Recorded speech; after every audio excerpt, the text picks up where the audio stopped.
In 1962, an Amish dairy farmer named Amos Stoltzfus walked into a Lancaster County bank and bought a 90-acre farm with cash. He set a cloth sack on the counter and counted out $26,000 in bills. He had never borrowed a dollar in his life. He never would. He raised 11 children on that farm, sold milk by the can, and died owing no man anything. His English neighbors assumed the Amish were handed their land. They were not. What they had was a rule the rest of America had thrown away 100 years before. They handled money differently, not with credit scores or car loans, but with rules carved into them by faith and necessity. Those rules kept whole communities debt-free through depressions, droughts, and bank failures that ruined everyone around them. We watched it work for 200 years. We called it backward. Then we financed our furniture, our cars, our Christmases, and our weddings, and wondered why we never felt secure. The Amish never forgot. We chose to. Number 19 on this list saved a family more than $200 a year and never sent a single dollar to a store. Number 8 was considered strange by every outsider who saw it until they did the math on what it saved over a lifetime. And number 1, the rule the Amish enforced above all others, has kept more families out of bankruptcy than any program this country ever built. These 25 tricks were not about being poor. They were about being free. The freedom to look at the modern world with all its easy credit and quietly say no. Hit that subscribe button. Let us count down the 25 secret money tricks the Amish hid from outsiders that kept every family debt-free for life. Number 25, the salvage grocery. The shelf outsiders walked right past. You bought the dented cans, the day-old bread, the boxes with torn labels, food perfectly good at half the price. To a plain woman, a dented can was not a flaw. It was a discount the proud were too ashamed to take. By the 1970s, Amish-run salvage stores fed thousands across Ohio and Pennsylvania. The label was bent. The food never was. Number 24, the garden and the cellar. Food that erased the grocery bill. A half-acre garden became 600 jars by fall. A family that canned bought no vegetables from October to May. The grocery envelope shrank by $5 or $6 a week. For a mother of 10, the cellar was not a hobby. It was the difference between fed and frightened. Amish cellars in Holmes County held a year of food before winter ever came. She did not garden for pleasure. She gardened for certainty. Number 23, the hand-sewn wardrobe. Clothes the family made, not bought. She bought bolts of plain cloth and sewed every dress, shirt, and coat herself. A store dress cost $4. Hers cost the thread and an evening. Plain clothing never chased fashion, so nothing went out of style and nothing was replaced. Amish women sewed by lamplight for generations before machines ever reached the farm. The English bought a closet every year. She bought cloth once and wore it for 10. Number 22, the horse and buggy. The transportation with no monthly bill, no car payment, no gasoline, no insurance. A buggy lasted 40 years and ate hay from your own field. A car cost a working man $2,000 he did not have, and a payment every month for the rest of his life. The horse cost oats. To the Amish, the buggy was not poverty. It was a refusal to owe a bank for the privilege of moving. A man with a paid horse went everywhere. A man with a financed car did, and arrived owing nothing. The car depreciated the moment it left the lot. The horse had a foal. Number 21, the roadside stand. The business that ran itself. A table at the end of the lane. Eggs, jam, quilts, vegetables, birdhouses. Tourists paid full retail, and the family kept all of it. A good Saturday brought in $30 of pure profit. The children ran it, learning to make change before they could spell. Lancaster County stands earned families thousands a season from land they already farmed. No storefront, no rent, no payroll, just a table and an honesty box. Number 20, the dry goods room, buying the year at the lowest price. When flour dropped to $2 a sack, she bought 100 pounds, not 10 pounds. Sugar, oats, salt, and beans were stored dry against pests, bought once at the bottom. A pantry stocked low fed the family for months, while everyone else paid $1 more a sack by fall. Amish bulk stores sold by the 50-pound sack for exactly this reason. She did not hoard, she bought cheap, and she ate slowly. The pantry was a bank that paid in food. Number 19, make do and mend. The repair that beat the purchase. A torn harness was stitched, a cracked handle was carved new, a worn boot was resold at the kitchen table, not thrown out. A man who fixed his own tools spent $2 a year on what cost his neighbor $40. Nothing left an Amish farm as garbage while it still had one use left in it. The outside world replaced. The Amish repaired. One bought twice, the other bought once. Number 18, the quilt frame.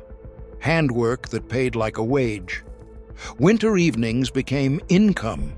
A quilt took a month of evenings and sold to tourists for $200. The women quilted together, so the work was company, not labor. Lancaster quilts grew famous, and the money went straight into the farm, never the wallet.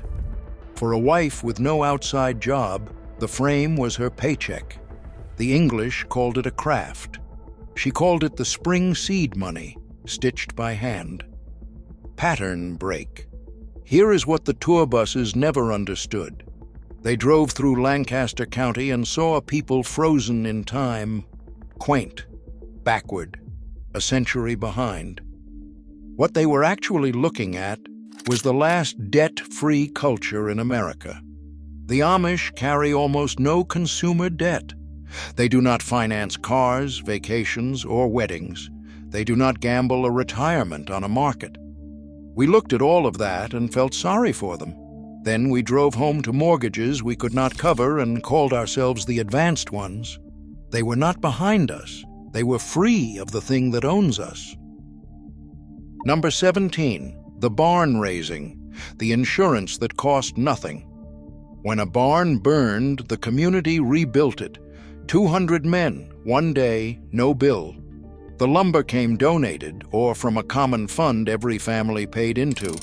An outsider would pay $30,000 and take a loan. An Amish family paid a week of feeding the workers. No premiums, no adjusters, no claim denied. The help simply came because someday you would go help them. They did not buy security. They built it for each other, by hand.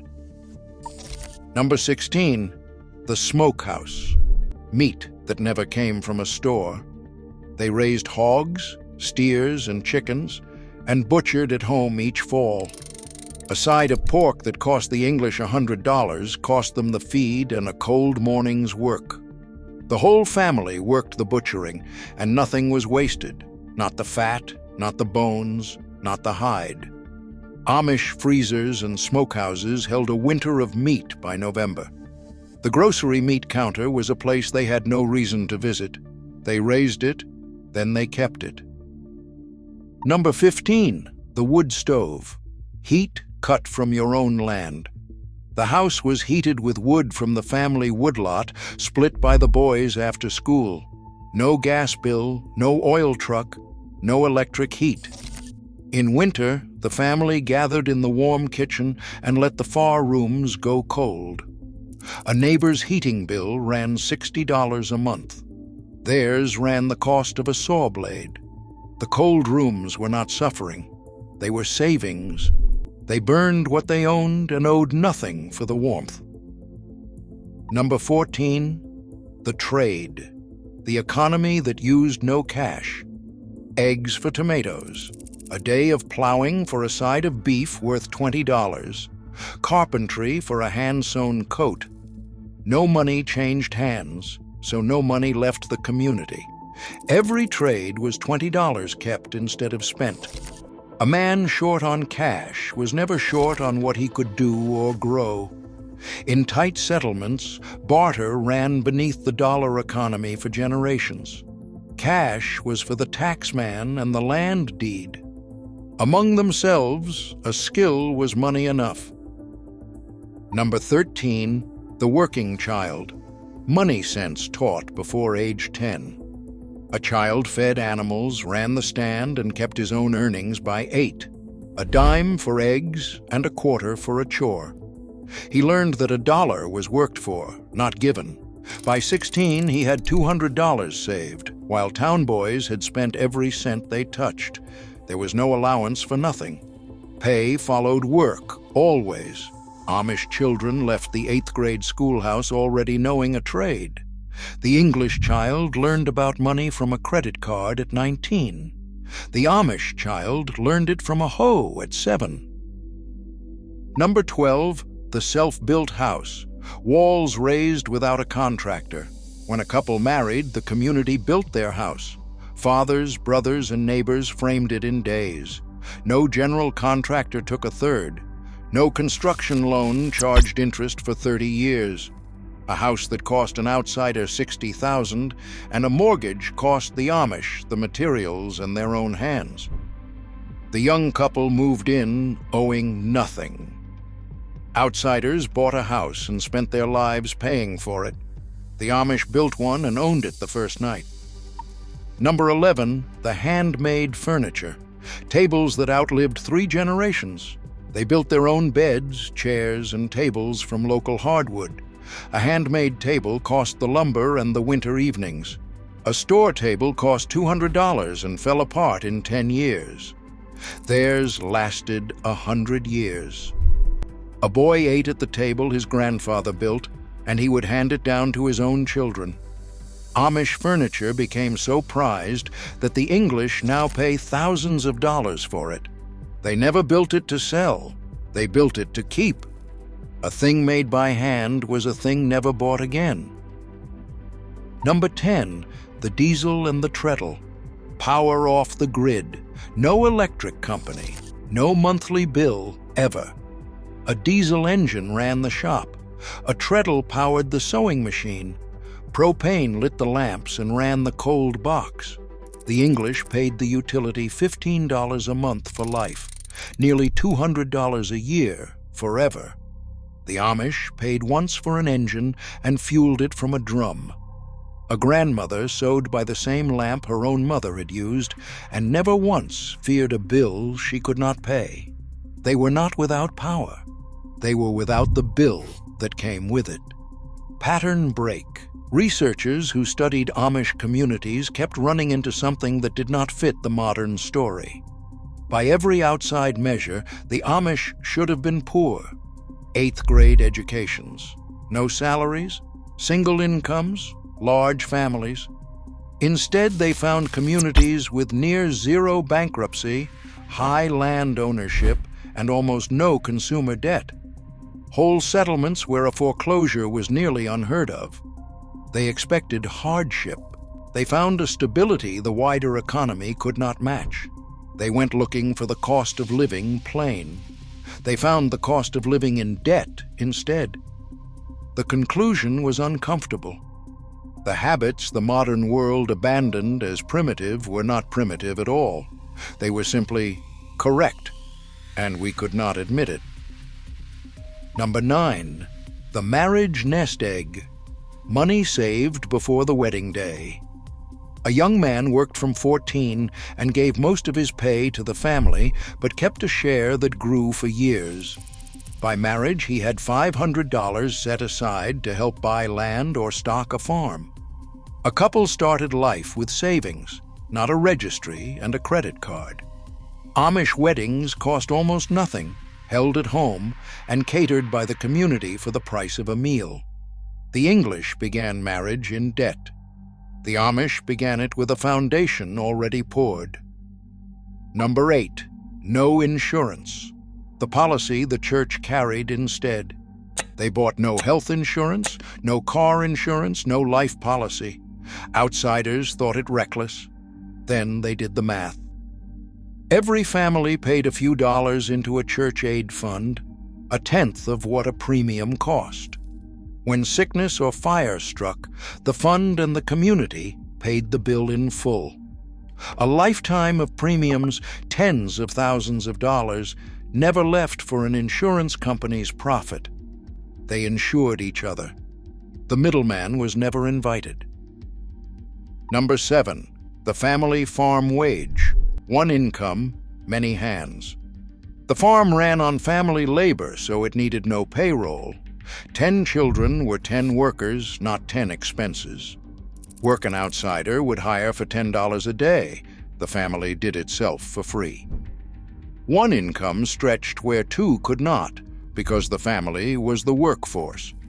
A father working beside his sons was not saving on wages alone. He was raising the next generation of farmers in the rows. They did not pay for help. They raised it, fed it, and loved it, and it paid them back in the fields. Number 6. The land pool. Farms bought without a bank. When a young family needed land, the community loaned it the money, at little interest, or none at all. The church or the relatives carried the note, not the bank. A $40,000 farm changed hands, and not a dollar of interest left the settlement. The young couple repaid their own people, on their own terms, in good years and bad. Amish land stayed in Amish hands this way for 2 centuries. The bank financed strangers. The community financed its own. Number 5. The open hand. Giving freely while spending little. For all their thrift, they gave constantly to the church, the sick, the burned-out neighbor, and the widow. A frugal family still gave a tenth off the top before anything else. Saving was never the same as hoarding. A people who spent almost nothing on themselves gave more, by share, than the rich around them. A man who had little would still press $50 into a struggling family's hand. They were tight with the store and open with the neighbor. That was the whole order of it. Number 4. The account book. Every cent written down by hand. A ledger sat in the kitchen drawer. Every dollar in and out was entered the day it moved. You rounded income down and spending up, so the truth was always honest and the savings always real. A family that let even $5 a week slip untracked lost $260 in a year. A dollar you cannot account for is a dollar already lost, and they lost none. Long before any app, the plain household ledger was the engine of the debt-free home. The book never flattered them. That was exactly why it worked. Number 3. The handed-down farm. Land passed on without a mortgage. A father did not sell the farm and retire on the cash. He passed it to a son, debt-free, and moved to the small house on the property. A farm worth $50,000 became a foundation, not a payout. The son inherited land, not a loan. An old man watched his son work the soil he had cleared and knew the name would stay on the deed. Amish farms compounded across lifetimes, while outside families restarted the mortgage clock with every move. They did not climb the ladder just once. They built it higher every generation. Everything was handed down. Number 2, the plain standard. Spending less because more was never the goal. No fashion, no gadgets, no new car smell, no keeping up with anyone. The plain life made low spending invisible because nobody around you spent either. The average household spent $400 a year on things the plain family never bought at all. A family that wanted little needed little and kept the difference. Amish simplicity was not deprivation. It was a wall against the entire machine built to separate a man from his money. They did not resist temptation, they removed it. Number 1. OWE, no man anything, and spend less than you earn. That is the whole list.